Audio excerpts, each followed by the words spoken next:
ሰላም እንዴት ናችሁ? ውድ የሁሉ ቲዩብስ ቤተሰቦች፣ ይህ ሁሌም ታማኝና ፈጣን መረጃን የምታገኙበት የዩቲዩብ ቻናላችን ነው። ሰብስክራይብ በማድረግ ቤተሰብ ይሁኑን።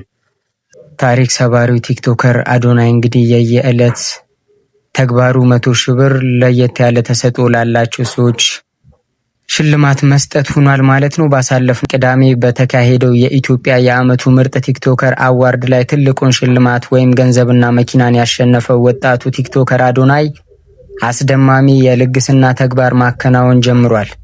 ዛሬም አዶናይ ልዩ ተሰጥኦ ላለው ቲክቶከር ዲኒ የ100,000 ብር ሽልማት አድርጓል። ቲክቶከር አዶናይ ካሸነፈው ሽልማት ላይ በመውሰድ በየቀኑ ለተለያዩ ተሰጥኦ ላላቸው ወጣቶች የ100,000 ብር ሽልማት እየለገሰ ይገኛል። ይህ በእውነትም ስኬትን ማካፈል ማለት ነው። አዶናይ ለወጣቶች ተስፋ ከመስጠት አልፎ ለሌሎች ቲክቶከሮችም መነሳሳትን እየሰጠ ይገኛል ሲሉ የተለያዩ የመረጃ ምንጮችም ዘግበዋል።